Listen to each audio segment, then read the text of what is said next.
العميل عايز ايه؟ ضيفي النهارده شخص مميز جدا، أنا محمد النجار، مهندس بدأ حياته بشكل عادي جدا. وأتشرف إن أنا كنت مهندس معماري. الناس بني آدم وبعد كده باش مهندس. طبيعي تلاقي مهندس معماري دخل كلية هندسة إن هو عايز يشتغل في مكتب استشاري، ازاي من مهندس لحد سي ليفل؟ فلقيت إن أنا جزء أساسي عشان أكون معماري شاطر لازم أتعلم سيلز. تفتكر انه لازم كل واحد فينا يبقى بيعرف يبيع؟ كان في فرصة إن أنا أرجع ديزاينر. رئيس مجلس الإدارة قال لي أنت مش بتاع ديزاين، ويمكن دي كانت صدمة بالنسبة لي. شاركت وعملت ديزاين أكتر من 1500 بيت في 3 سنين. هنا نقطة التحول. العميل عايز ايه؟ العميل الأول لازم يحس إن أنت أصلا مهتم ومديله وقت وجاي عشان تسمعه. يعني ايه اصلا تجربة العميل في الريل استيت؟ الكاستمر اكسبيرينس اباوت فيلينجز، مشاعر. احنا الدي ان ايه بتاع الكاستمر اكسبيرينس موجود في مصر عندنا باي نيتشر. انك بتطرح فكرة جديدة للماركت ما كانش موجودة اصلا، وهنا كانت نقطة التحول التانية الكبيره ده أنا عميل جاي الشركه دخلوا بمشكله كبيره جدا، المشكله حرفيا ملهاش حل. احنا ممكن نعلم الشباب الصغيرين بس ازاي هاو تو دو ذس. ان انت تكسب على طول دي عيب مش ميزه. لو جات لك الفرصه ان انت تتعلم من خطأك اتعلم. يعني ايه انضباط والتزام بالنسبه لمحمد النجار؟ لما اروح في مكان واحس ان انا ليا فاليو، انا لوحدي هروح المكان ده تاني مره واثنين وثلاثه وعشرة. احنا ممكن نحجز في الاهلي سبوره. ودي كانت بقى تجربه عظيمه جدا جدا جدا. شكرا لحضرتك انك بسطت الفكره بالشكل ده.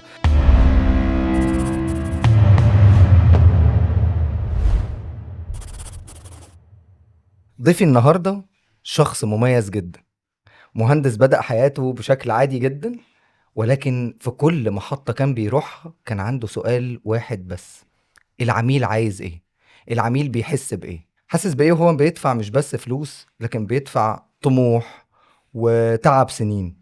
لأن البيت مش مجرد بس سعر وموقع ومكان، البيت بيكون حلم بيتحقق وإحساس بالأمان. معايا النهاردة ومعاكم في النرد الباشمهندس محمد النجار. اتشرفنا يا فندم. اهلا وسهلا. أهلا وسهلا بيك. قبل ما ابتدي اي حاجة وقبل ما نتكلم عن اي حاجة، عايز اتكلم مع حضرتك عن هو مين باشمهندس محمد النجار. اعرف حضرتك، اعرف الناس وضيوفنا بحضرتك. اتفضل.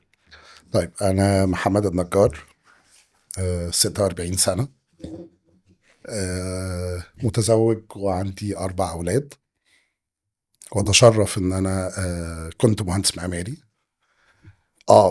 حولت الكارير، ولكن لازم أفخر إن أنا كنت مهندس معماري، إن ده فرق في التجربة بتاعتي كلها على بعض. وخارج من بيت بسيط متوسط. والدي كان ضابط جيش ومهندس كهرباء. والدتي ست فاضلة يعني مربية أجيال، كانت مدرسة إنجليش.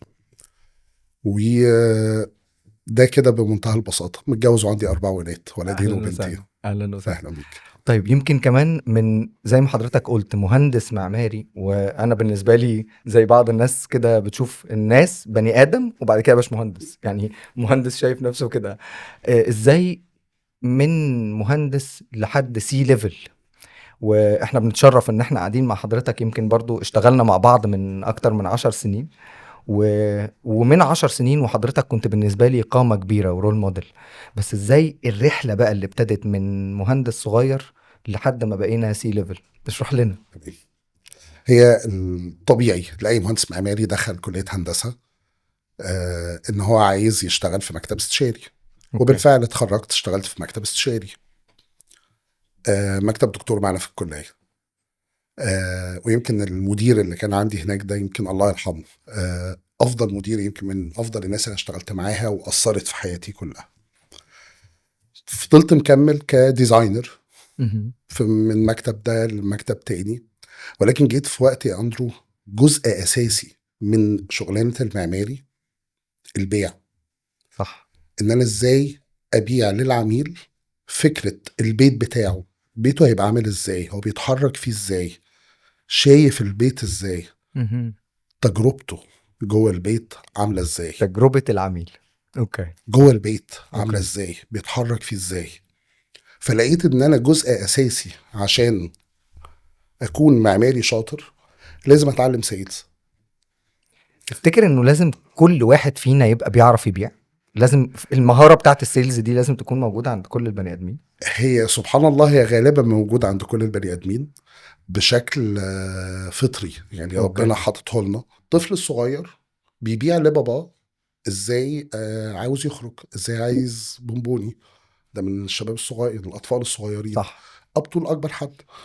أي حد شغال موظف بيبيع لمديره فكرة.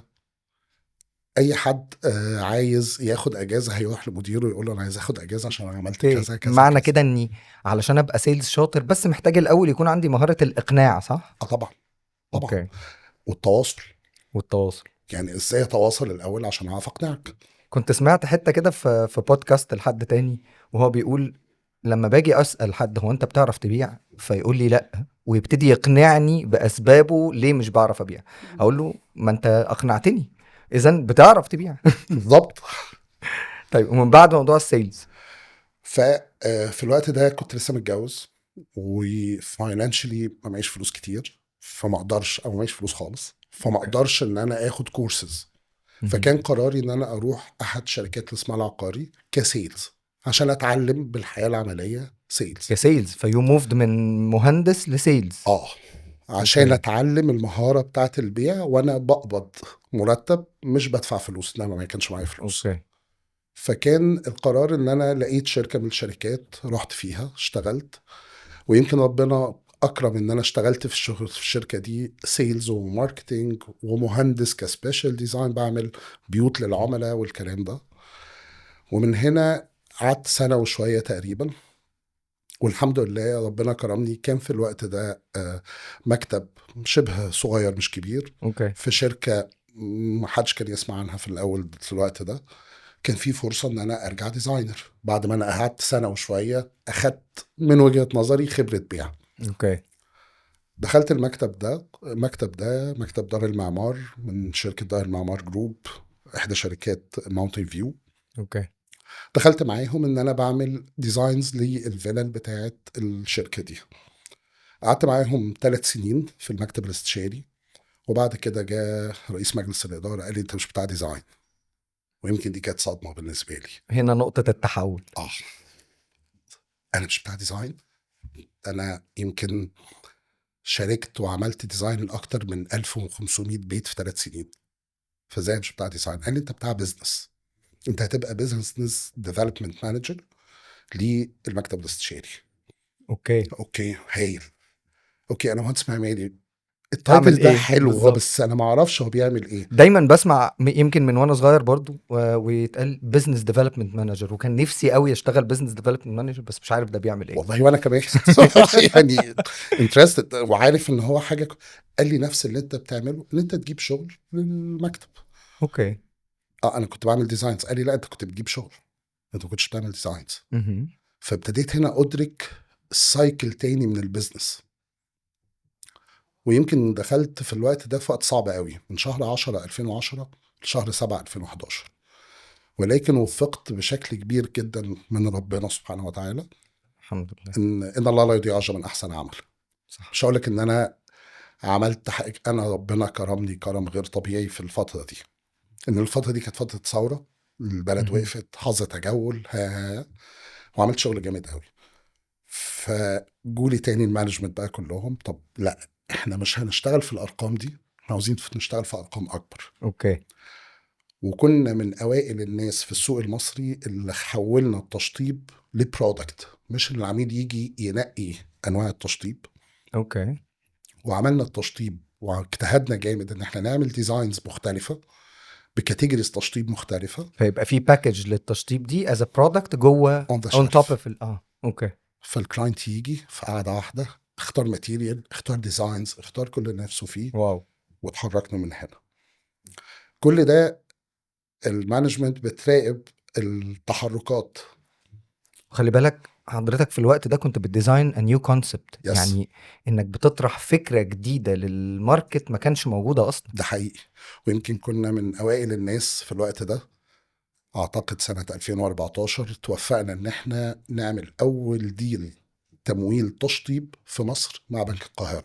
واو. في الوقت ده ما كانش في حاجة اسمها تمويل تشطيب. طبعا دلوقتي لانه بقى انت عندك هنا في البيزنس يعني بارير اوف انتري، صح؟ طبعا. اوكي. طبعا. آه المانجمنت جم قالوا لي لا، مهم. انت هتتحرك معانا تاني تاني. اوكي. وتبقى مسؤول عن الكاستمر سيرفيس تيم اللي موجود في ماونتن فيو كلها وهنا كانت نقطة التحول التانية. الكبيره، اوكي. وهتبقى معاك كل الحاجات دي وازاي تخلي الكاستمر سيرفيس من كوست سنتر انتو بروفيت سنتر، اوكي. عن طريق ان انت ازاي تجنريت ريفينيو من تشطيبات، من تعديلات، من وات اي حاجات تدخل ريفينيو للشركه. وانا مش قادر انسى برضه ربنا كرم جامد جدا، وحصل مطارفه لطيفه جدا جدا جدا. عميل جه الشركه ايوه. هو ومراته مهم. منزعجين جدا، مشكله كبيره جدا، المشكله حرفيا ملهاش حل اوكي. خالص. ودي اول تجربة ليك؟ ما كانتش اول تجربه، ده كان بعد سنتين بقى وانا في هذا اوكي. المجال. اوكي. ولكن دي يمكن هقول لك ليه ان هي هتاخدنا ماشي. لحقبه تانية في حياتي. انا قعدت مع ماونتن فيو 9 سنين، مهم. سواء في المكتب الاستشاري او شركه التشطيبات او بعد كده ماونتن فيو نفسها.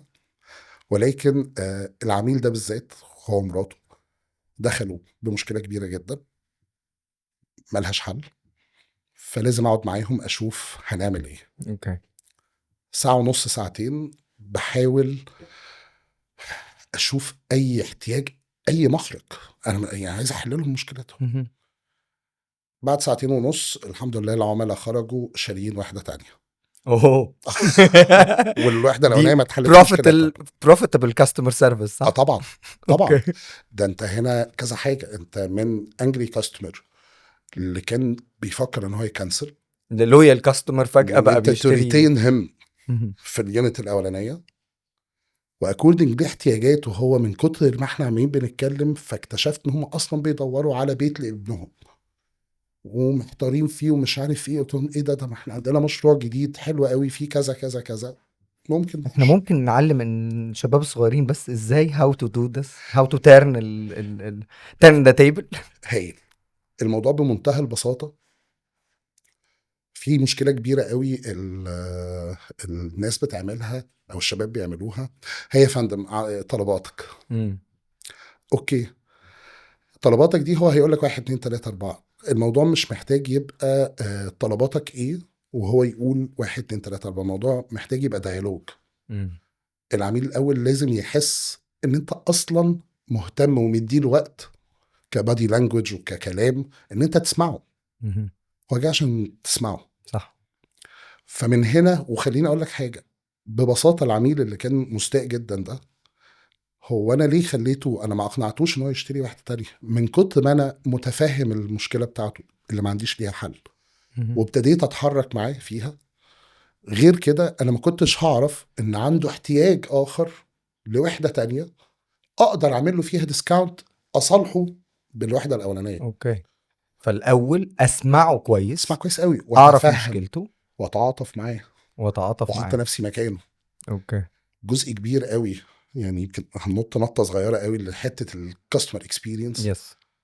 الكاستمر اكسبيرينس about feelings، مشاعر. مهم. مش انت بتقدم لي الحاجه ازاي، انت حسيت بيا ولا لا، انت تعاملت بيا معايا ازاي، الدنيا اختلفت ازاي.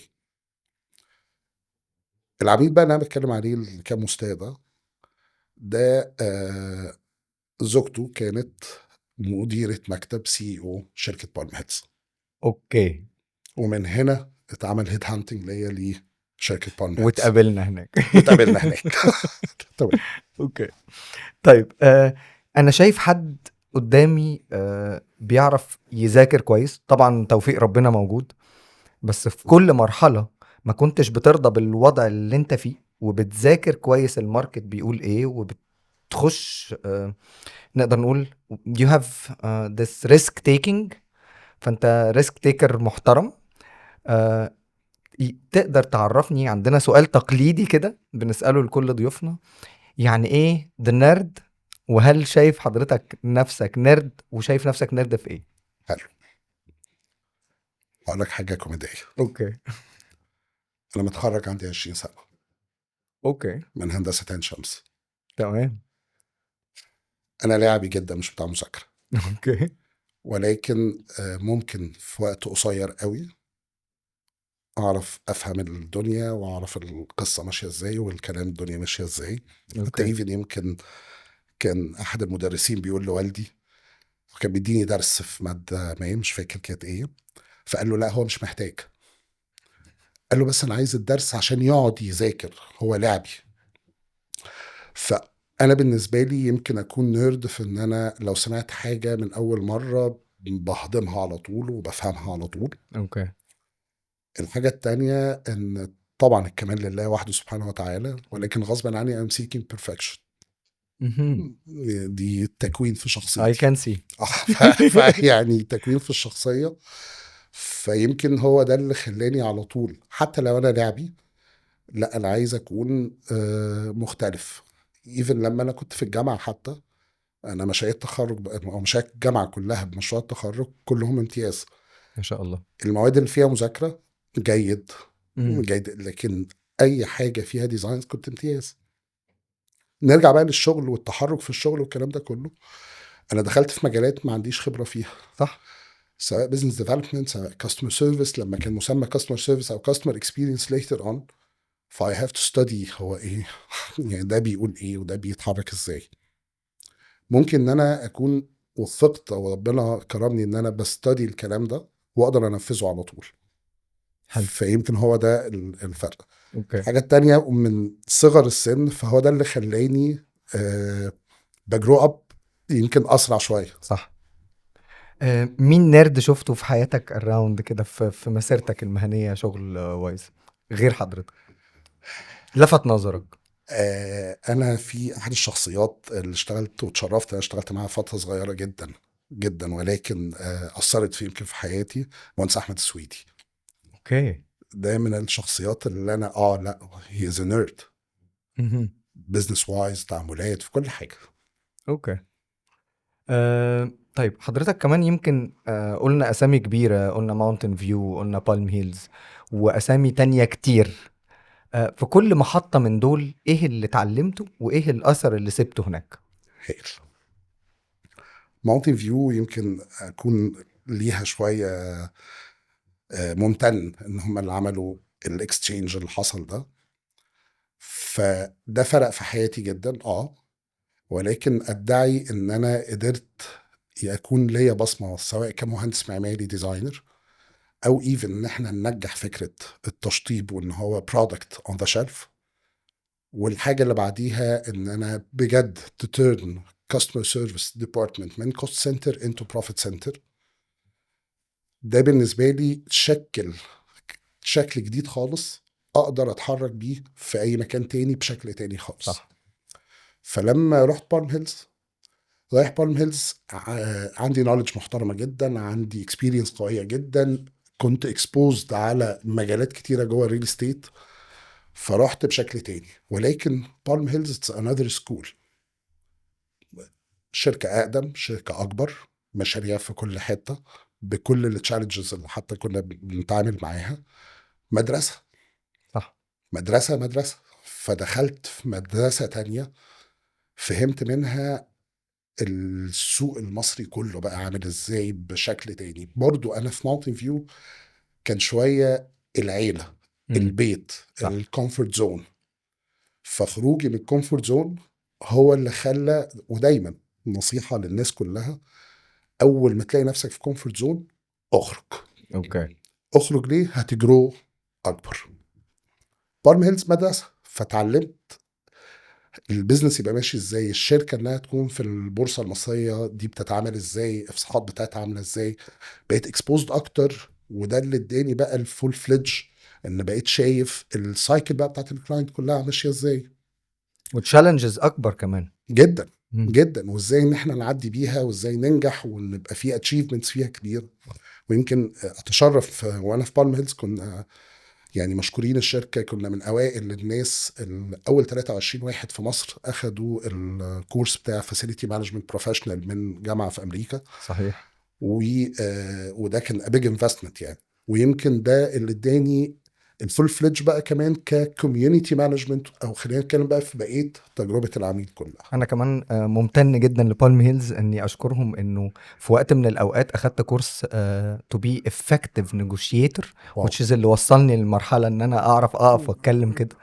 يمكن ما كنتش اعرف ده وما كنتش مكتشف ده في نفسي، فانا ممتن جدا برضو لبالم هيلز لان هم they were pushing انه الناس تروح تتعلم whatever انت في انهي ليفل whatever في ايه، انك يطلعوا حاجات الواحد ما كانش اصلا يعرف ان هي موجوده. حقيقي. وبعد كده برضو بالم هيلز تحولت لكومفورت زون، فابتديت اتحرك وخرجت بره الكومفورت زون خالص مع شركه مانجروفي الجونه، يس. مع السويدي فاميلي. ودي كانت بقى تجربه عظيمه جدا جدا جدا. في خلال يمكن 7-8 شهور احنا حركنا الدنيا مع العملاء بشكل تاني خالص، بشكل استديو منتظم ومظبوط، وكان من افضل الحاجات. ولكن جات لي برضه فرصة تانية في إمكان مصر. إمكان مصر شركة محترمة وشركة إماراتي كبيرة، صح. وكان في تشالنج لطيف قوي إن أنا أروح أنشئ شركة تشطيبات. اوكي. رحت فعليا قعدت معاهم 10 شهور، ولكن الشركة كان فيها بعض التغيرات اللي كانت حاصلة. وكان في شركة كنت اتعاملت معاها زمان وأنا ديزاينر، ومضيت معاهم عقود واخدت عليها ترقيات. انا اتعاملت مع الشركه دي الا وهي شركه الاهلي صبور. اوكي. فكلموني، وهنا يمكن اللي خلاني اتحرك بقى لشركه الاهلي صبور من الحلم بتاع شركه التشطيب، ان يمكن اول مره في السوق العقاري، ويمكن مؤخرا في السوق المصري كله، بقى في كلام على فكره تجربه العميل، مش مجرد مسمى، ايمان بجد ان الموضوع ده بيفرق في البيزنس. فلما جيت اتكلمت مع المانجمنت لقيت الناس لا، ده هم they understand يعني ايه customer experience، عاوزين يوصلوا لده، عاوزين يعملوا ده وبقوة. اوكي. بغض النظر عن كمان في تشالنجز كتيرة جدا في الماركت وفي السوق والكلام ده كله، ولكن يمكن كنا في عملنا حاجة كده صغيرة كنت بتكلم فيها مؤخرا، بقول يمكن أول مرة ألاقي إن توب مانجمنت لا they will invest and they okay إن هم يحطوا فلوس كتير عشان نقدر نستخدم كل التولز اللي موجودة في الماركت عشان تجربة العميل. how to enhance تجربة العميل، إزاي أقدر أغير الفكر ده فكر، ما هواش يمكن زي ما أنا بقولها كتير مش إدارة. اوكي. ده باشمهندس، يعني ايه اصلا تجربه العميل في الريل استيت؟ كلام محترم. خلينا نقول تجربة العميل دي هي مش في الريل استيت، هي في كل حاجة. اوكي. يعني وخليني اقول حاجة برضو، احنا كمصريين، وده يمكن بريسيرش خفيف كده عملناه، تجربة العميل موجودة عندنا في الدي ان ايه بتاعنا. اوكي. هبسطها ازاي؟ انا هاخد ابسط مثال وبعد كده ارجع للريل استيت. ماشي. انا لو بروح اقعد على قهوة متواضعة جدا جدا، ولكن اول ما بخش بلاقي القهوة جه، محمد بيه ازيك، ايه الاخبار، قهوتك اجيبها لك، تشرب معاها حاجة تانية ولا لا، تلاقي القهوة جاية لك. صح. التعامل ده، وان انت حاسس ان هو مهتم بيك، حسيت بالفاليو بتاعتك في المكان whatever هو ايه خلاص المكان. خلاص، فانت هتروح على طول. هوديك مثال تاني، انت في ممكن بنزينة بتخش تجيب منها قهوة، انت هتروح لواحدة معينة عشان هتشوف واحد معين هيبتسم لك ابتسامة صح. معينة. طب ما دي زي دي زي دي، لا، هما نفس المنتج، ما القهوة اللي هتاخدها هنا هي القهوة اللي هتاخدها هنا، صحيح. بس تعامل الشخص ده معاك عامل ازاي. هنيجي بقى للريل ستيت بنفس الكونسبت. انا كنت بكلمك على قهوة ومية شاي، فهكلم على بيت الاحلام. قيمة مالية متواضعة. اجي بقى بتكلم على بيت الأحلام، ده موضوع خطير، ده موضوع له شقين أساسيين، شق ايموشنلي وشق فاينانشلي. فأنا داخل في بقى مش برودكت عادي، ده أنا برودكت، أنا ده حلم بالنسبة لي، سواء إن أنا بيت بعيش فيه أو سكند هاوس بصيف فيه، وبفلوس كتير مش بفلوس قليلة. صحيح. فهنا الموضوع لازم يكون بشكل مختلف. لازم لما يجي الشباب يتعاملوا مع العميل لازم يبقى فاهم كويس قوي هو تعب قد ايه، وحلم بايه عشان يوصل للحته دي. فلازم اكون متفاهم ده، لازم اكون متفاهم ان هو مش اي عميل دخل اشترى ريل استيت هو معناه ان هو رجل اعمال. صح. رجال اعمال معانا بيشتروا كل الكلام ده، بس في ناس عاديه بتشتري. اشترى ازاي بقى الكلام ده فاينانشلي؟ فازاي بقى ان انا اتعاطف معاه او اتعامل معاه او اتفهمه او اكون حاطط نفسي مكانه بالظبط. ده ببساطه تجربه العميل. شكرا حقيقي، يعني الموضوع بقى اسهل وابسط، بس والناس كده تبقى قادره ان هي تفهم انه ده شيء مهم وتفر البيزنس بتاعك ايه، يعني مش بس في الريل استيت. شكرا لحضرتك انك بسطت الفكره بالشكل ده. بس حتى لو انا عندي قهوه زي ما حضرتك بتقول، تجربه المتعامل، يعني عندنا بالمصري كده بنقول الشغل بيجيب شغل. طبعا. فلما اروح في مكان واحس ان انا ليا فاليو، انا لوحدي هروح المكان ده تاني مره واثنين وثلاثه وعشرة. صح. حقيقي. صح. طيب في الرحلة الطويلة اللي احنا كنا بنتكلم فيها والمحطات الكتيرة، up and down up and down، في لحظات حسيت انه ممكن تكون في لحظة فشل، كتير وعايز انسست على كلمة كتير فشل، وبعدين حسيت انه لا، ده ما كانش فشل، دي كانت بداية نجاح. كتير. اتفضل يا فندم. آه زمان عشان انا seeking perfection كنت اتضايق قوي لما اغلط في لعبه، اغلط في حاجه، اغلط في امتحان، اغلط في درس. حتى في اللعبة. حتى في اللعب لازم اكسب. مم. مع ان انت تكسب على طول او ان انت تبقى ناجح على طول دي عيب مش ميزه. عيب مش ميزة. عيب مش ميزه. هتتعلم انت اوكي. الغلط او الفشل او يعني اديسون عشان يخترع النور عمل 365 محاوله فاشله، صح. بس هو ما شافهاش فاشله، هو شاف 365 محاوله محاولة. مش هتنور، مم. خلاص مش هجربهم تاني. اوكي. ففكره، ودايما كنت بقولها للناس، لما تلاقي الدنيا ماشيه معاك سموث ومفيش اي تشالنجز ومفيش اخطاء، تاكد ان انت ما بتتعلمش. ودي الكومفورت زون اللي حضرتك كنت بتقول عليها، ان طبعا هنا اي هاف تو سكيب لحاجه تخليني اتعلم دي واكبر اكتر. تشالنج. ودايما انا مش عايز اسميها لحظات الفشل او، ولكن خلينا نقول لحظات اخفاق خطا. ان الخطا ده ازاي اتعلم منه؟ هنا بطلع منه بدروس مهم. اتحرك ازاي. مهم. انا اتعاملت بالشكل ده بشكل غلط، لا الموضوع هيبقى بالشكل ده. ويمكن هنا نصيحة أقولها للناس كلها مش شباب ولا صغيرين، لو جات لك الفرصة إن أنت تتعلم من خطأك اتعلم عشان ما تتعلمش بالشكل الصعب. مهم.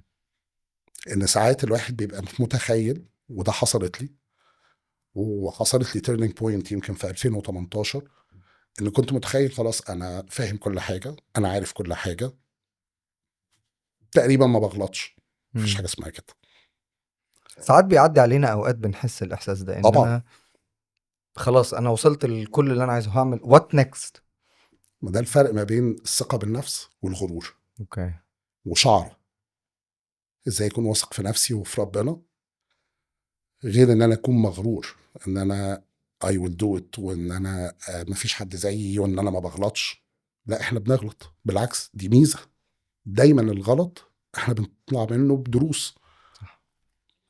دايما كده كان عندي واحد صاحبي زمان كان اشطر مني في المدرسه، كان يقول لي دايما دايما احب اشوف اني مقصر في حاجه صغيره، عشان اروح اذاكر تاني، عشان اروح اكمل تاني، لان انا لو حسيت ان انا مقفل كل حاجه مش هذاكر. طبعا. فطول ما انا مش بذاكر مش هكتشف ان ايه ده، كان ممكن اذاكرها بطريقه احسن، كان ممكن اعمل الحكايه دي بشكل احسن. ويمكن ده اللي بيأكد كلام حضرتك. آه الانضباط والالتزام، واو.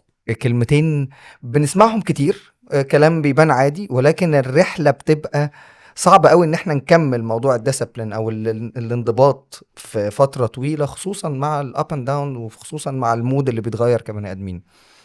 يعني ايه انضباط والتزام بالنسبة لمحمد النجار؟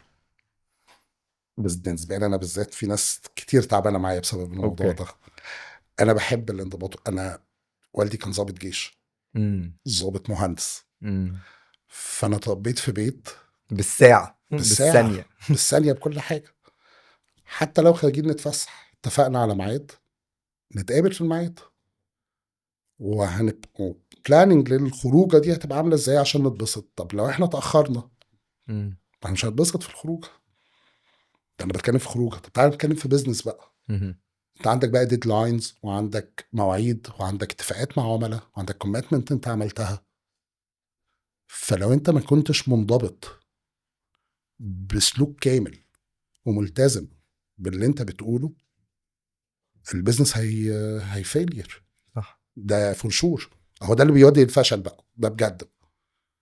لكن لو احنا الانضباط اصلا كلمه واسعه قوي شويه. مهم. هي مش موضوع مواعيد، مش موضوع حضور وانصراف. هو موضوع ان انا طول الوقت احنا عندنا تاسكات بنشتغل عليها. التاسك ده له ديدلاين، صح. ازاي مانج الوقت، ازاي كوميت للوقت. ما جزء تاني من الالتزام ان انا شايف التاسك دي هتخلص في وقت قد ايه، اي هاف تو كوميت للوقت اللي انا قلته. ازاي اقدر احافظ على كوميتمنت؟ يمكن انا شويه درست بروجكت مانجمنت، ودرست انه بيبقى عندي تايم لاين وعندي بلان معينه انا ماشي عليها، ولكن ساعات بتحصل حاجات based on third party، يعني في حاجه حصلت خارج ايدي ومش هقدر اندل. how can I نسميها do في البروجكت مانجمنت unforeseen. yes. الانفورسين انت يو هاف تو بلان ان انت عندك unforeseen. ما ينفعش تحط تاسك، التاسك دي سي مثلا تخلص في يومين، تقوم عامل كوميتمنت انها تخلص في يومين. اوكي. طب وارد انت شخصيا تتعب، مم. صح. وارد ما unforeseen، وارد اي حاجه تانية. فبالتالي لازم اصلا وانا بلان للتاسك احط حاجه اسمها contingency، صح. ابقى عامل حسابي ان ده في وقت وارد يحصل كده. يكون في عندي contingency plan ويكون عندي mitigation plan. مش فور شور هعمل ايه لو ما لحقتش ده، هلحق ايه. طيب، ايه اكبر انجاز محمد النجار حققه وفخور بيه in general، وايه اكبر انجاز حققته مع الاهلي صبور مؤخرا؟ هايل. ان جنرال كان بدايه موضوع التشطيبات وانها تتعمل كبرودكت، واللي انا كديزاينر ما كنتش مقتنع بيه قوي في الاول، مهم. لولا ان هي الفكره الجديده وان الواحد ريسك تيكر، فان احنا نروح لده. هو ده اللي خلاني احس ان دي فعلا كانت بيج اتشيفمنت. احنا ولدنا حاجه ما كانتش موجوده. عشان كده مش عاوز ادعي اقول ان احنا كنا اول ناس عملناها في مصر، بس بنقول من اوائل الناس اللي كانت عملتها في صحيح. مصر. بالنسبه للاهلي صبور، لا يعني الحمد لله خلال الاربع سنين اللي فاتوا وللاداره اللي موجوده وبتسبورت بقوه التحركات كلها. انا هاخد كود صغيره قوي قوي قالها مهندس احمد صبور في رمضان اللي فات للتيم عندي. قال لنا انتوا عملتوا طفره كبيره في الحته دي في التعامل مع العملاء. اوكي. ده هقولها كحاجه عامه، ولكن لا، يمكن عندنا 3 4 اتشيفمنت. احنا يمكن اول حاجه لما دخلت الحمد لله وفقنا مع مجلس الاداره ان احنا ندخل ساب سيستم SAP. اوكي. وكان ايه الهدف برضو؟ ان احنا يبقى عندي بلاتفورم نثق فيه بشكل محترم، اقدر اشتغل عليه الفول سايكل بتاعتي في كل الادارات بكل حاجه، واقدر من هنا اقدر اشتغل عليه في بعد كده في الداتا اناليسز. صح. فان احنا نوصل لده وننفذه ونعمله ويتحط انفستمنت كبير، ده كان اتشيفمنت كبيره جدا. الاتشيفمنت الكبيره جدا التانية كان في بعض التشالنجز اللي حصلت بشكل نيجاتيفلي مع بعض وده طبيعي نتيجه للسوق. صحيح. ويمكن كنت اقتراحات قلتها للمانجمنت، وعشان الناس شايفه يعني ايه عميل ومهتم يعني ايه بتجربه عميل، فسبحان الله تحول هذا الموضوع من حاجه نيجاتيف لحاجه الماركت كلها بيتكلم عليها السنه اللي فاتت. متعود برضو انت على موضوع انه حاجه تبقى نيجاتيف تقلبها للبوزيتيف كده. دي اجمل حاجه. ودايما بقول للناس اي حاجه نيجاتيف اتس اوبورتيونيتي، واو. اتس اوبورتيونيتي هنعرف نقلبها بوزيتيف. واقوى حاجه مع اي عميل ان انت تجيبه من النيجاتيف للبوزيتيف. للبوزيتيف. انت خلاص العميل ده لو انت وصلت معاه للحته دي، ده بقى لويال كاستمر خلاص، صحيح. وبقى بيتكلم عنك كورد اوف ماوث، ودي اقوى تول ماركتنج موجوده في الدنيا. صح. خلاص. دايما انا بحب جدا الموضوع بتاع ان العملاء بتاعتك تبقى شغاله ماركتيرز بالنسبه لك، يعني طبعا هم اللي بيعملوا ماركتنج ده ليك. اقوى ماركتير ليك. آه، في الحته بتاعت ان حضرتك اشتغلت في الجونه وحياه المنتجعات والحياه المرحرحه دي مع الدوشه وزحمه القاهره، وازاي الكاستمرز اللي بيدوروا على حاجات هنا وحاجات هنا. وبما انك خبير في موضوع تجربة العميل، فقول لنا ايه الفرق ما بين العميل اللي بيدور على هذه الراحة والعميل اللي بيدور على بيت الأحلام بتاع القاهرة؟ خليني اقول كمان، احنا انت يمكن صنفتها تصنيفين اتنين بس، اللي هو البيت بتاع القاهره والبيت والسكند هوم. السكند هوم. في مصر، وعشان احنا سوق كبير، فاحنا عندنا الفيرست هوم هو بيت القاهره، وده بيبقى بيت احلام اي اسره بتبتدي تفكر احتياجاتها عامله ازاي، بتابجريد او بتوجد سكن عشان تعيش فيه باحلام كتيره ممكن بقالها سنين عشان يوصل للحته دي. صح.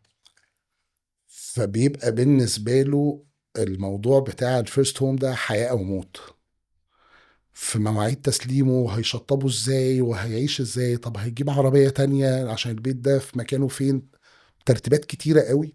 لازم كمان كل من هو بيتعامل او بيحتك مع عملاء في الريل استيت يفهم ان العميل اللي هو مش جاي مجرد الوحدة، ده عنده ترتيبات كتيرة جدا ورا ده، في مدارس هتتنقل، في جامعات هتتغير، في فلازم نبقى فاهمين الحتة دي. هنيجي نتكلم سكند هوم، ده موضوع بقى عندنا في مصر له كذا سوق. يعني الساحل الشمالي الغربي ده سوق وله طبيعته يس. بفكره يس. بطريقته بالسيزوناليتي بتاعته. هنيجي نتكلم على البحر الاحمر، ده سوق تاني خالص طبعا. خالص، ومالوش سيزوناليتي، يمكن بتاب اند داون مع التحرك من السياحه او حاجه زي كده، بس سوق مختلف عن ده. صح. ايفن حتى لما بنيجي نتكلم في البحر الاحمر بنتكلم اليونت بالفورين كارنسي، سعر اليونت معظم الناس حتى لو صح. بتدفع مصري هي بتتحسب كده. لكن تيجي تتكلم في الساحل الشمالي الغربي، لا احنا بنتكلم بالمصري، مفيش حاجه اسمها فورين كارنسي.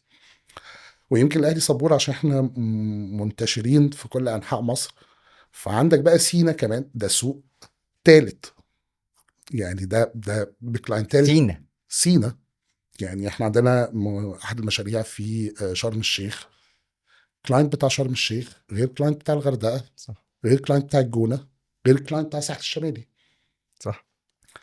الكلاينتس بقى بتوع السكند هوم بكل اختلافاته، ده هو شاري البيت ده بقى عشان يريح فيه، فهو لازم جزء كبير من الاكسبيرينس بتاعته مع اي شركة تطوير عقاري ان هو يكون فلافي مرتاح. مرتاح.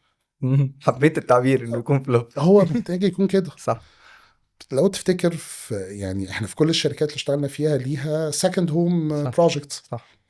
فكنت بخلي الشباب في السكند هوم بروجكتس، او لو احنا في الهاي سيزون في الساحل مثلا في الصيف، ما ينفعش تلبس قميص وبنطلون.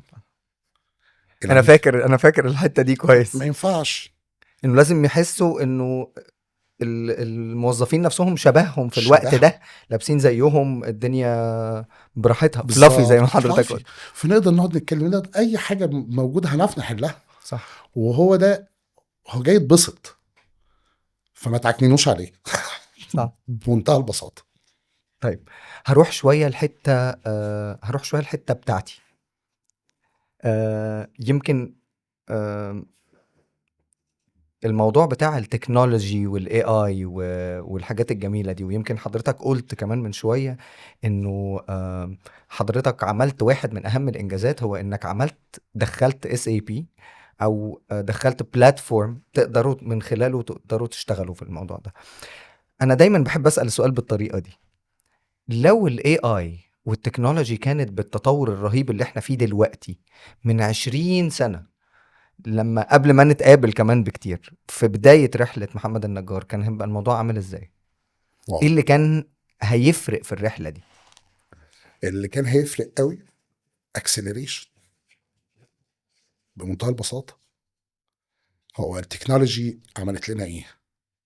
تكنولوجي، انا كمهندس معماري كنت زمان بنرسم بمسطره وقلم، وبعد كده بقينا في اوتوكاد، صح وبعد كده بقى في 3 دي ماكس صح. وفوتوشوب، وابتدى الموضوع بقى حاجه كبيره جدا.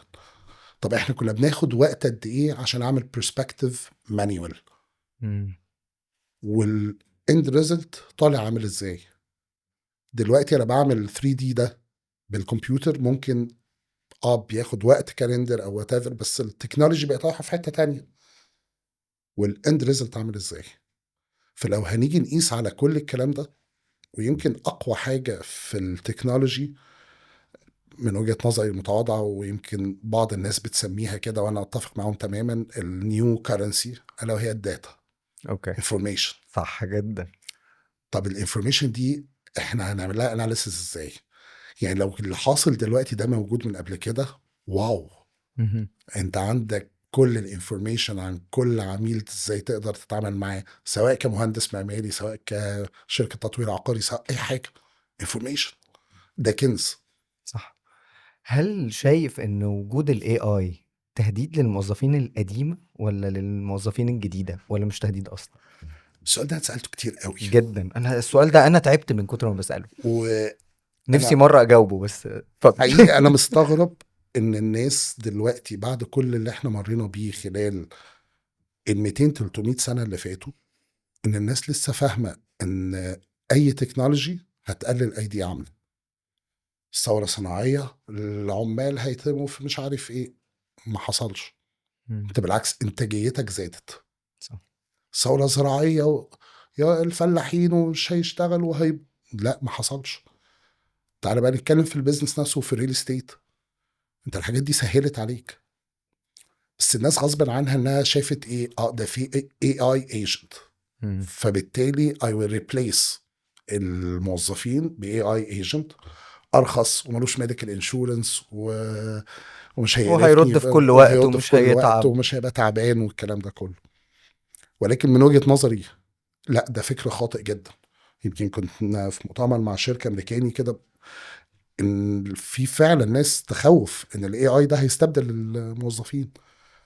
أنا بعمل تجربة يعني بسيطة، ودي يعني يا رب إن شاء الله ننجح فيها. ان شاء الله. انا هدفي في استخدام مثلا الاي اي ان انا مش استغنى عن الموظفين. الموظفين اللي بيتعاملوا مع العملاء تحديدا، انا محتاجهم فور فيزيكال انترفيس، اوكي. تعامل مع العملاء. او خلينا نبص ايه التشانلز اللي العميل بيتواصل بيها معانا. صح. تشانلز بقت كتيره قوي، وكل شويه لازم نفتح تشانل جديده، موبايل اب، واتساب، ايميل، كول كولز. سنتر، مهم. ووك ان. مهم. طب مع كل التطور ده لسه في عملاء بتيجي ووك ان؟ طبعا، طبعا. هو في ناس بتبقى انا احب اجي بنفسي واسمع واشوف الكلام ده. طب الاي اي ده انا ممكن استخدمه ازاي، او ايه التجربه اللي انا بتحرك عليها دلوقتي؟ ان انا كل حد بيه انترفيس مع العميل، هو الراجل ده بيشتغل على حاجات كتيره مش بينترفيس فيها مع العميل، بيبعت ايميلات، بيبعت واتساب، عنده كولز لازم هتتعمل مثلا 30 40 عميل بيقول له نفس المسج. مهم. فبالتالي الشخص ده لما ينزل فيزيكالي يقابل عميل، هو دريند، مهم. ما عندوش طاقة يسمع العميل، اوكي. ما عندوش طاقة يستوعبه، صح. ما عندوش طاقة ينفذ الكاستمر اكسبيرينس اللي انا قعدت بديها لهم كورسز قد كده والكلام ده كله. تخيل معايا يا اندرو كده موظف بتاع الكاستمر اكسبيرينس او كاستمر كير مثلا، ان هو طول اليوم بيقابل عملاء ومعاه اي اي ايجنت بيعمل الكولز الريبيتد. طب هل كل الكولز نجاحها هيكون 100%؟ لا. مهم. ما دورك بقى ان انت تيجي كموظف تيجي تشوف بقى الكولز اللي عملها الاي اي ايجنت، في 2 لازم فيها التدخل البشري، خلاص تقوم انت داخل مكلم العميل وتحل، لكن هو شال من عليك تاسكات كتير. صح. فبقى الشخص اللي بينترفيس مع العميل اروق. هبسطها لك اكتر. مهم. انا جيت عملت شويه تغييرات كده في شركه الاهلي صبور في الكاستمر اكسبيرينس ديبارتمنتس دي. كان هدفي الرئيسي ايه؟ ان انا اعمل اداره سنترلايزد. الاداره السنترلايزد دي بتسبورت كل الانترفيس فيزيكال. اوكي. ليه؟ عشان خلي الناس اللي بتقابل العملاء فيزيكال ما يشغلش باله بورقه، ما يشغلش باله مش عارف ايه، ما يشغلش باله باي بيبر وورك، مش مهم، زميله يساعده فيه. طب تخيل بقى ان انا استخدم الاي اي ده مع عدد الناس اللي موجود، ممكن مش هكبر التيم، ما الموضوع بقى بيتحل صح. بالاي اي، بس لكن ان انا هيوفر استغنى وقت. مم. هيوفر لي وقت، هيخليني لو انا عندي ووك ان كتير ويتنج تايم هيبقى اقل، صح. فاكسبيرينس تبقى احسن. ما الموظفين اللي بيبعت طب هبعت الايميل وانزل للكلاينت ربع صح. ساعه، صح. غير خلاص هو هيبعت الايميل، انا هنزل الكلاينت، هطلع هلاقي في ايميلات اتبعتت، في مكالمات اتعملت ليا تفرق معايا في الكي بي ايز. فبجد لازم الناس كلها تفهم بقى، وفي ناس عندها رهبه كبيره مهم. من التعامل مع الاي اي. ودي يعني يمكن الفتره اللي فاتت احد الناس معايا في التيم هو نيرد جدا جدا، يعني هو راجل صيدلي واشتغل معانا، ساب الصيدله واشتغل معانا. اوكي. خليته يعمل زي انترو برزنتيشن عن الاي اي، ليه؟ تو انكارج كل التيم لو سمحتوا اشتغلوا بالاي اي. الناس بتتكسف، ده لسه عايشين في الشات جي بي تي، مم. بيسال عامله بشات جي بي تي او باي اي. يا ما تتكسفش يا بقى، ده انت كده شاطر انت كده بتوفر وقت. اصل هو هيلغي دماغي، دي مصيبه سودة تانية برضو. احنا مش مم. بستخدم التكنولوجي عشان هو يفكر بدالي، صح. لا ده تول، ده هو مش لازم نفهم كمان الناس انه اصلا علشان الكونسبت بتاع الاي اي هو انك تو ترين ذا موديل. فاف وي ويل نوت ترين الموديل بتاع الاي اي بالشكل الصح، مش هيديني النتائج اللي انا مستنيها. بس بمنتهى البساطه. فبالتالي العنصر البشري يا جماعه قوي جدا، هو اللي هيشغل الاي اي ده. صح. طيب في تجربة المتعامل، أنا ده هياخدني لجزء تاني من السؤال، وسامحني عشان احنا بنقول اللي عندنا في الإمارات تجربة المتعامل، تجربة المتعامل، وفي عندنا يعني مانديت من الحكومة نفسها على إنه كل الناس تهتم بتجربة المتعامل. هل شايف إن تجربة المتعامل هتكون حاجة كويسة، أو هيحس العميل، لأنه خصوصا العميل العربي عندنا وخصوصا المصري بيبقى فيه جزء منه ايموشنال، فهل انه اللي يرد عليه اي اي ايجنت في معظم الاوقات هيبقى حاجة هم حابينها؟ بص خليني اقول لك حاجه، انا بضر نفسي بالسؤال ده باي ذا واي. انت بتضرنا كلنا. في بعض الناس خد بالك ليه احنا عاملين شانلز كتيره اوف كوميونيكيشن مع العملاء، عشان في ناس مش عايزه اي حد يتكلمه، فهي عايزه حد تتشات ويرد عليه والموضوع انتهى. حبيت الإجابة جدا حقيقي. يعني دايما لما كنت أنا بدرس السي ار ام، حضرتك عارف، دايما عندنا جزء في السي ار ام كده في الكاستمر اسمه كاستمر بريفرنس، كاستمر كونتاكت بريفرنس، يعني هو العميل عايزنا نتواصل معاه ازاي. ثانك يو. في ناس بتحب تتواصل من خلال الواتساب، الناس من ايميل، الايميل. ناس مش فاضية تتكلم، ناس عندها اصلا شغل كولز اليوم كله فمش قادر، مش مستحمل، سيب لي مسج وانا هتعامل. اتفضل يا فندم. هو الموضوع زي ما انت قلت بمنتهى البساطه، القصه كلها انا ايه التشانل اللي انا بتعامل من على اساسها، وعلى هذا الاساس انا اقدر ابلد الموضوع كله ببساطه. يعني كان في احد الناس بيتكلموا على ان الاي اي ده بدخوله معانا، وان انا ابتدي ارد على العملاء بايجنتس اي اي، العميل هيجت فرستريتد بجد. وخليني اقول لك حاجه، عنده انا تجربه شخصيه. اصلا الكول سنتر بتاعنا البشري روبوتكس، يس. الشباب غصبا عنهم وعشان عنده سكريبت معين لازم السكريبت ما يتكلم. يقدرش يخرج براه. وفعليا في تيكتس كتير بتيجي او كومبلينز بتيجي من العملاء على الكول سنتر، بتتحل ببساطه في الكاستمر كير مش في الكول سنتر، مع انه قال نفس المعلومات، ولكن ما عندوش الباوندريز والسكريبت الستريكت ده. فكمان هتجيب لي اي اي ايجنت، ده البشري روبوتكس. لما انا جربت التجربه بنفسي عشان كنت بعمل زي بيتش كده ما بين مجموعه شركات، عاملين لي امبرست، يعني الاي اي ايجنت وصل ان هو لو انا قطعته او زعقت له بيسكت ده الكول سنتر البشري ما بيسكتش، ما بيعملش بيكمل صحيح المسج اللي هو لازم يقولها. صحيح. ده بيسكت وبيتفهم وبيحل. طب هو العميل عايز ايه في الاخر؟ العميل بيتصل لثلاث حاجات مفيش منهم.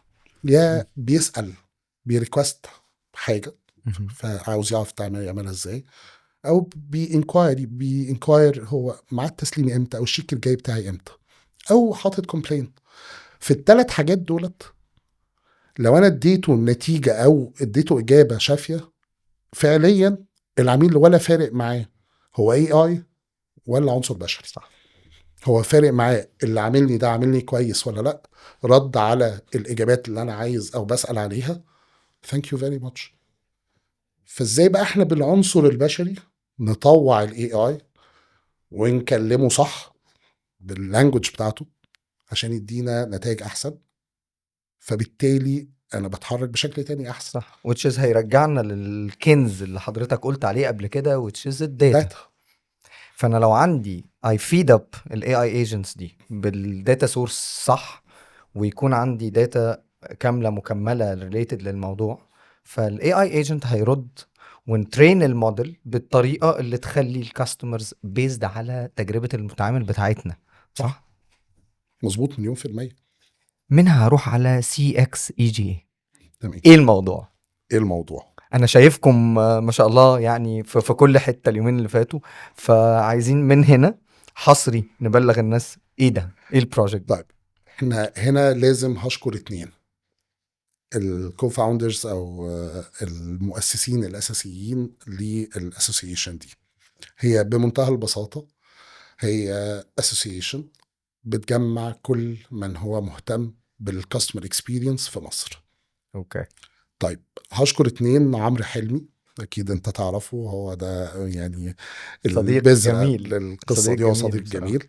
واحمد حمدي، الاتنين دولت جات لهم الفكرة ليه؟ في كل الريجن في اسوسيشن للكاستمر اكسبيرينس، في كل الريجن ده احنا اكتشفنا بعد كده ده في كل العالم. طب هو ازاي ما فيش اي هيئة او اي جهة تجمع الناس دي مع بعض، نبتدي نفيد الناس دي بمعلومات بانفورميشن، نعمل مؤتمرات، نعمل ورك شوبس. الهدف الرئيسي ان خلاص السوق بقى بيتكلم في حاجه اسمها كاستمر اكسبيرينس، بس بيتكلم فيها ممكن ما يبقاش عارفها قوي. صح. ودايما بيبقى عندنا تحدي ان الشباب حتى واحنا بنعمل لهم انترفيوز وكده، انا بشتغل كاستمر، فاهم يعني ايه كاستمر اكسبيرينس؟ لا. عشان كده انا بحب اني اسمع من حضرتك، من باشمهندس عمرو حلمي، من ناس بقالها سنين كتير بتشتغل بايديها في الموضوع، ما هي قابلت عملاء كتير. ما هي دي الفكره، انت ازاي يعني ايه كاستمر اكسبيرينس؟ طب عندنا كاليبرز في مصر محترمه، احنا الدي ان ايه بتاع الكاستمر اكسبيرينس موجود في مصر عندنا باي نيتشر. فكل اللي احنا هنحتاج نعمله فقط ان احنا نكابيتالايز على ده مع الناس. فالموضوع بمنتهى البساطه ازاي نتحرك على ده وازاي نشتغل على ده بس. طيب بما انك بتقود تيم كله بيعاني من مشاكل الناس، ودايما عندهم كومبلينز بتيجي من حتت بره، ازاي بتقدر تهندل مشاكلهم هم؟ يعني لما بيبقوا يقولوا لك بتحس ان هم مضغوطين، بتحس انه دورك كمدير بقى. احنا في الاول خالص كنا بنتكلم ان الاكسبيرينس للكل، المواطن للعميل.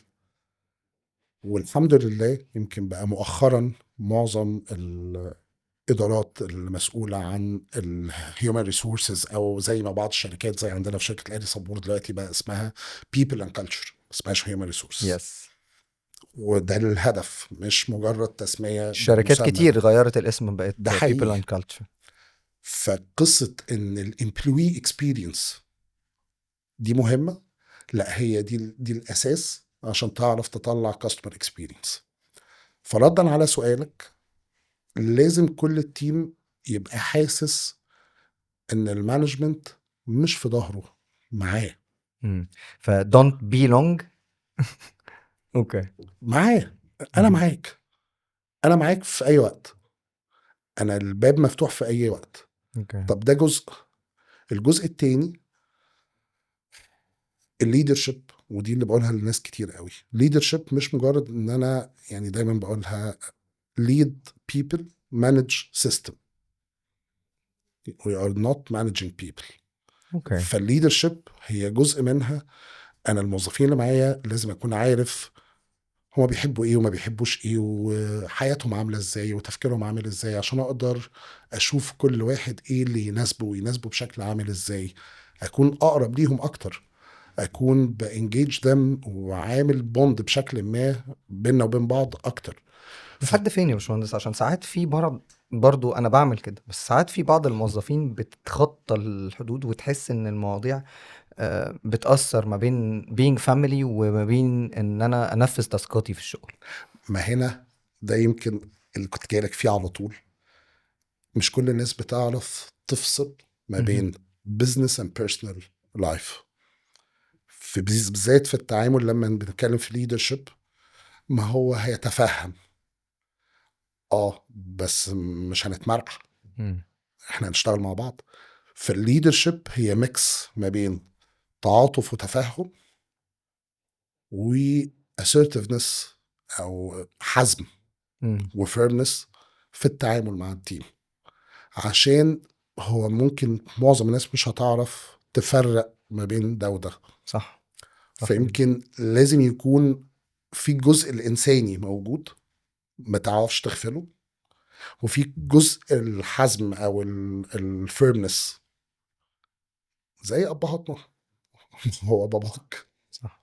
أنت بتحبه وبتخاف منه نبقى اصحاب بس تسمع الكلام. بس. اوكي. طيب عندنا فقرة لطيفة كده، او عندنا فقرتين، واحدة اسمها تحدي العباقرة. بنجيب الناس العباقرة اللي زي حضرتك ونتحداهم في أسئلة سريعة جدا. حلو. ماشي، انا هقول السؤال وعايز الإجابة في كلمة او كلمتين. أوكي. ماشي. ايه احسن نصيحة جات لك؟ مديري الله يرحمه، أول مدير ما كانش نصيحة، لبسني دين. قال لي ما يجيلكش فرصة تعلم حد وما تعملهاش، علم، وده دين في رقبتك ليوم الدين. اوكي. كلمة واحدة توصف الكاستمر اكسبيرينس او تجربة المتعامل في مصر. نيو فيوتشر فور بزنس. ايه اهم، الانضباط ولا التالنت الموهبة؟ الانضباط بالموهبة. اوكي. آه قائد بيلهمك ومش هينفع تنساه ابدا. هما كتير، بس أنا مؤخرا أنا سعيد بمهندس شريف سلطان، مدير المباشر جروب سي او لشركة الأهلي صبور. يمكن علمني يعني إيه ماكرو مانجمنت بشكل محترف ومظبوط وبالانسد. اوكي. انا يمكن دايما بقول الحتة دي، اكتر مدير انا بحب اشتغل معاه اللي جه قال لي in your position don't ask for permission. يعني روح، this is your space، اتحرك، فيل، والمهم بينا النتائج في الاخر.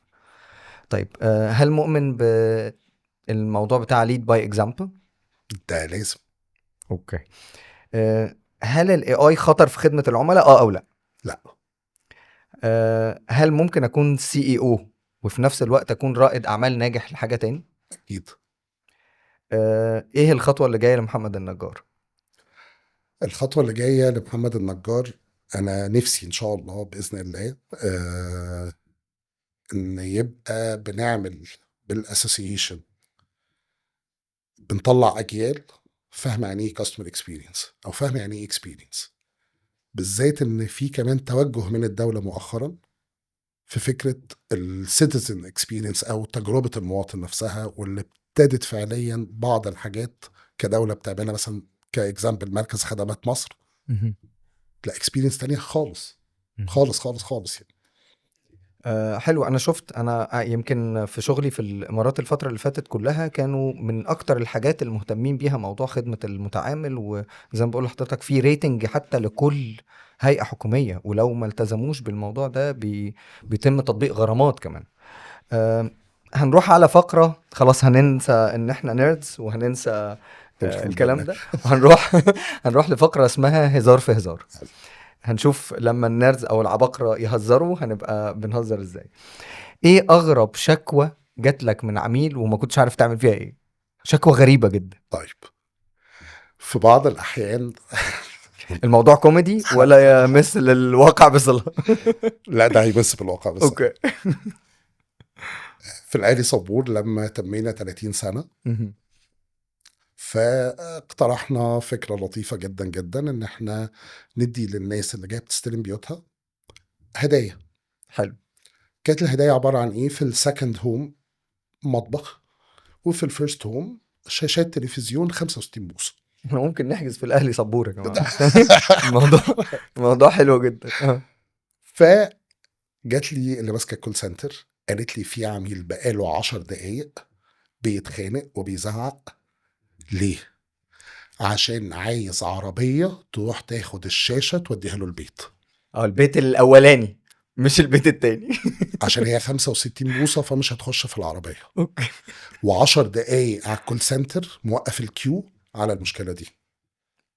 اوكي. قلت لها طب خلاص، خلي البنت ترجع تكلمه، تقول له احنا اسفين جدا، مش هنديك التلفزيون. بالعكس مع حضرتك حق، احنا اسفين جدا، فبدل الشاشه 65 فاحنا لقينا شاشه 32 بوصه مناسبه جدا تخش جوه عربيتك. حلو صدقني. العميل حل قال بره لهم بره انا اسف انا رايح اخد الشاشه. لو عندك في التيم 2 موظفين بس، احنا ده لا يمت للواقع بصدق. تمام. لو عندك بس 2 موظفين وفجأة جالك الإدارة قالوا لك التيم ده اوت اوف بادجت ولازم نقلل عدد الموظفين، هنستبدلهم باي اي، هتعمل ايه؟ دايما انا حصلت معايا قبل كده فعلا. اوكي. هو ليه بنمشي موظفين؟ عشان اعمل كاتنج كوست. صح. ليه؟ عشان اوفر فلوس. صح. طب انا هجيب لك الفلوس دي وما مشيش الناس ازاي؟ ازاي؟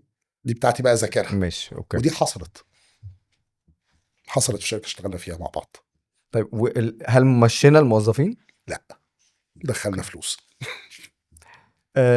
لو عندك تيم كبير وكلهم فجأة استقالوا، حضرتك عارف ان انا مريت بالتجربة دي، فجأة التيم بتاعي كله مش موجود. لو التيم بتاعك كله استقال وعندك كوميتمنتس وتسليمات هنعمل ايه؟ طبعا هو ده سؤال فردي، مش لا ده هيحسب سؤال اجباري مش اختياري. ده انا عارف هو افتراضي، مش هقول فردي، افتراضي كويس. يعني. هنعمل ايه؟ هبني تيم تاني عادي. اوكي. هنزل اشتغل بايدي. هتنزل تشتغل بايدك؟ عادي جدا. اوكي. عادي جدا. بص، اقوى حاجه ان انت تكون عارف معظم الحاجات كلها بتتعمل ازاي او بتشتغل بيها ازاي. وده موقف هو افتراضي، مش هيحصل ان كل الناس فجاه تكون ماشي، بس هنفترض ان هو حصل ده. صح. هتنزل تشتغل بايدك. هتشغل كمان تشوف كل اي شركه بيبقى فيها شويه عماله او موظفين مش مستغلين بالشكل هاتوا الناس دي يا جماعه اتحرك بيهم بس So الفتره you will دي. get the maximum utilization of the available resources. يس. اوكي. very nice. ميتنج مع عميل عصبي بيزعق عشان الشاشة 65 بوصة، ولا يوم في السايت مع العمال ايام ما كنت مهندس؟ لا، ابقى مع العميل. مع العميل. اوكي. دايما بتسأل السؤال ده عندي في العيلة، عايز اعرف برضو هل حضرتك بتسأل السؤال ده ولا لا.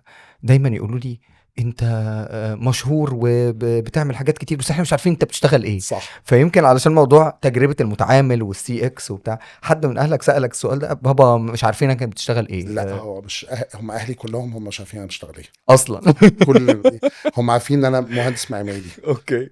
وليه علاقه بخدمه العملاء، بس هو بعمل ايه بالظبط ما حدش قادر يفهم بالظبط انا بعمل ايه، بس انت كويس. ايه احلى مفاجأة فاجئت بيها التيم بتاعك؟ خليني هقولها مثلا. افتراضي برضو. لا ده بجد حصل. اوكي. جبت ابروفل للتيم يمكن في الاهلي صبور. ذاتس واي انا عمال اتكلم مانجمنت الاهلي صبور سبورتنج بقوه. اوكي. ان احنا عرفت اجيب لهم اكسترا انسنتيف بيريوديكال اوكي. بشكل اكسترا غير البونص بتاعهم السنوي غير الكلام ده كله. ليه؟ عشان هم تيم، او ده كل التيم اللي بينترفيس مع العملاء، فالناس دي كلها دي ناس مش موظفين عاديين. ده اللي بيعمل لي ريتنشن للعملاء. الايمج بتاعت ده الشركة. الايمج بتاعت الشركه. ده اللي ممكن يخلي العميل يشتري مرة واثنين وثلاثة واربعة. صح. فبالتالي لازم يكون له حاجة اكسترا غير بقية الموظفين. ودي رسالة بنوجهها لكل الشركات وكل المانجمنت في الشركات عشان يعملوا كده بالظبط.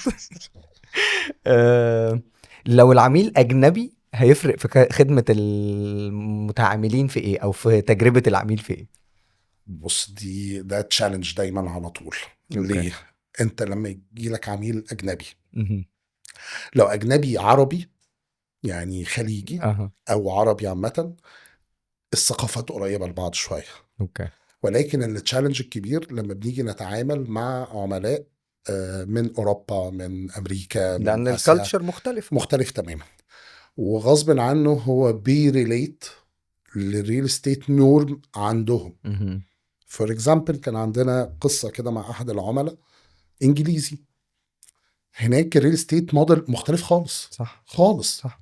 فهو كل شويه بيريليت وكل شويه مدخل المحامي. فاحنا هنا الناس اتخضت، قلت لهم لا، ده هو عادي. ده هناك كمان في كل مكان مختلف، يعني في لندن مختلف عن ليفربول، مختلف عن حقيقي عن مانشستر، عن عن مانشستر مختلف. صح. كل حاجه ليها نظام مختلف. فالعميل بيكلمنا بالبرسبشن بتاعه عن الريل استيت هناك، مهم. ماشي بالمحامي بتاعه على طول عشان هو ده الطبيعي عندهم هناك. صح. لكن انا معايا لا، مهم قوي بقى افهم الباك جراوند اللي هو جاي منه وافهمه احنا ماضيين على عقد بيقول ايه، والنظام في مصر ماشي ازاي. ويمكن دي مش بقى هقولها لاي عميل اجنبي بس، ده بقولها لاي تيم بيتعامل مع عملاء. you have to educate your customer. صح. هو مش عارف حلو، هيتعامل حبيت معاك ازاي. التعبير جدا. يعني انا يمكن كنت هقولها to customize his mindset على المايندسيت بتاعتنا، لكن حضرتك قلتها بتعبير ادق واعم بكتير، اللي هو to educate him انه ازاي يقدر يتواكب معانا. صح. ويتعامل معاه بالظبط. حلو.